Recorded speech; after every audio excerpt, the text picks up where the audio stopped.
Now to the Russia investigation, where President Trump's legal team continued to put off the possibility of an interview with special counsel Robert Mueller, with the president's lawyers setting new conditions for the sit-down. Rudy Giuliani told the New York Times, quote, "If they can come to us and show us the basis and that it's legitimate and that they have uncovered something, we can go from there and assess their objectivity." Giuliani urged the special counsel. Don't you like that? Somebody that's being investigated says, show us the cards in your hands. We're setting the terms. And then we will decide whether you're being objective or not. When of course, they're all panicking. Rudy, lead panicker, made the president look foolish yesterday. He might as well have just worn something on his forehead saying, we're scared to death of Cohen, because they have completely lost their nerve. Giuliani urged the special counsel to wrap up his inquiry and write an investigative report, saying that Trump's lawyers plan to write their own summary of the case. Giuliani addressed the subject again yesterday, calling the probe the most corrupt he had ever seen. Have you simply determined that the president is not going to sit down for an interview? We have not. We're close to determining that. George, he wants to testify. He believes it's hard to believe that anymore, Mr. Mayor. Well, it is hard to believe given all the things that have been shown about how tainted this investigation is. This is the most corrupt investigation I have ever seen that the Justice Department is allowing to go forward. It would be breathtaking if he had not beclowned himself such a long time ago. He will tell you that he's been knighted by the Queen of England. The Queen of England would probably tell you she wishes she could have her knighthood back. But since Rudy mentioned most corrupt, let's take a better look at some examples of corruption. After about a year and a half in the White House, here's a snapshot of Donald Trump and his administration that Rudy Giuliani is claiming to be this moral beacon for the rest of the world. Robert Mueller's investigations brought charges against 4 ex-Trump advisors, top Trump political advisors, including his former campaign chief, who's now sitting in jail after allegations of witness tampering after his own indictments on fraud, false statements, and foreign laundering of money. Yeah, that's what you call corrupt, Rudy. Or maybe the fact that his ex-national security advisor, Michael Flynn, pleaded guilty to lying to investigators. Top campaign aide and transition official Rick Gates also pleaded to conspiracy and lying to investigators.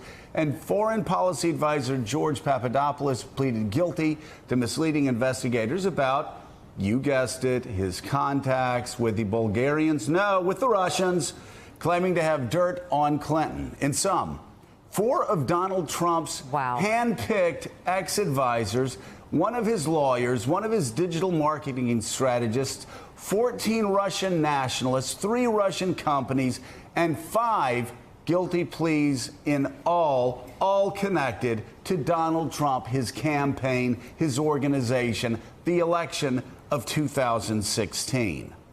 Now, 3 months ago today, federal investigators raided the office of the president's longtime fixer, Michael Cohen, which Donald Trump called disgraceful and an attack on our country. It's funny, that's not what Cohen said, because Cohen said the FBI treated him with the utmost respect. Interesting. But the court items said the items that were seized were all fair game and yielded 1.3 million items of material for the government. That's almost all of it fair game. And Cohen helped buy the silence of a porn star in the final weeks of the 2016 election, which the president denied knowledge of, until his lawyer said he funneled the money to Cohen. And Cohen was also involved in another RNC official's payment to a woman who became pregnant and didn't want to continue with it. Turning to the president's business, within weeks of the election, the president paid $25 million in the Trump University class action lawsuit to people who said they were bilked by his promises. Corrupt, Rudy, have you had enough yet? You talk about the most corrupt, easily the most corrupt president the first year and a half of his presidency, easily. But the corruption, it continues, Rudy. This is a counselor to the president urged TV viewers to go buy Ivanka's stuff. Go buy Ivanka's stuff. And did it from the White House lawn. Now, I'm sure some people out there say that's much ado about nothing. Well, only if government ethics is much ado about nothing, because I guarantee you a lot of other people would have been thrown in jail if they had done the same thing. Also, as we talk about corrupt, Rudy, the most corrupt ever, you really shouldn't go around saying things like that about a Marine who's a war hero, who served this country ably and protected us after 9/11. That was him. And unlike you, he hasn't beclowned himself since 9/11. You know, Rudy, the Washington Post blew apart Trump's claims about giving millions of dollars to charity, finding less than $10,000 over a 7-year period. He even hung on to money donated for veterans until reporters pressured him to actually give it to veterans. His campaign manager allegedly directed the use of some foundation money before the Iowa caucuses, leading the New York Attorney General to sue to dissolve it. And the Palm Beach Post reports that Trump's foundation donated over $700,000 to charities, who then turned around and put the money right back into Trump's pocket, ridding his Florida club. Some, Rudy, would call that corrupt and a misuse of power. But you know, Rudy, there's so much corruption to go around, and you brought this up. You opened the door, so let's all just merrily walk through it this Monday morning.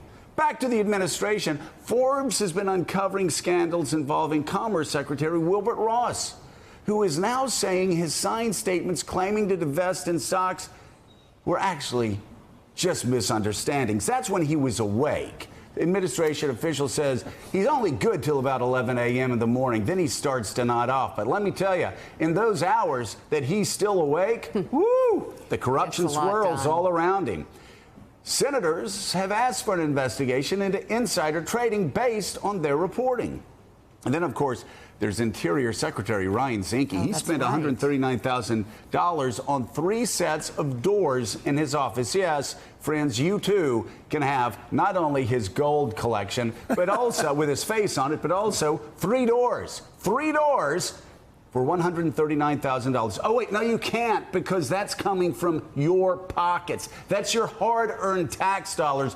You work hard so this corrupt administration can buy 3 doors for $140,000. Now, Zinke denied having a role in a friend from his Montana hometown getting a $300 million contract to restore power to Puerto Rico. You remember that? Where 5,000 people died. If you don't remember that, there's good reason, because this is the most corrupt administration in the history of our lifetime, certainly over the first year and a half, because we can't forget HHS Secretary Tom Price. He billed you, the taxpayer, for dozens of private jets before he resigned. And then, of course, there's Scott Pruitt, who viewed you, the taxpayer, and your taxpayer money as no object in his pursuit of luxury living. Before reporters caught on, Pruitt flew exclusively first class and sent aides on personal tasks like searching for a $200,000 a year salary for his wife, or a used Trump hotel mattress, and also that Chick-fil-A franchise he wanted for his wife. And Pruitt saw no problem saving money in a sweetheart deal for a condo tied to a lobbyist with business before the EPA. They lied about that, by the way, time and time and time again, until reporters, oh yeah, you know, you call it the fake news media, they actually uncovered the fake news, which was lies from the Trump administration, while Pruitt also was spending $43,000 for a soundproof booth. A fleet of 19 vehicles, a request for a bulletproof seat cover, and a 19-agent security detail who he tasked with picking up his dry cleaning and fetching fancy lotion from the Ritz-Carlton. And by the way, we didn't even talk about the president's hotels and the millions and millions and millions of dollars he has made from people trying to get on the right side of this administration. That will go down in history, Rudy. And I so thank you for opening the door and talking about the most corrupt, because we certainly know that Robert Mueller is not corrupt. We certainly know he's a Marine, a war hero, a guy who, like Donald Trump, didn't skip out on serving this country. claiming deferments and bone spurs. Of course, Robert Mueller was fighting in the jungles of Vietnam while Donald Trump was graduating from an Ivy League university on the same day that dozens of Americans were killed.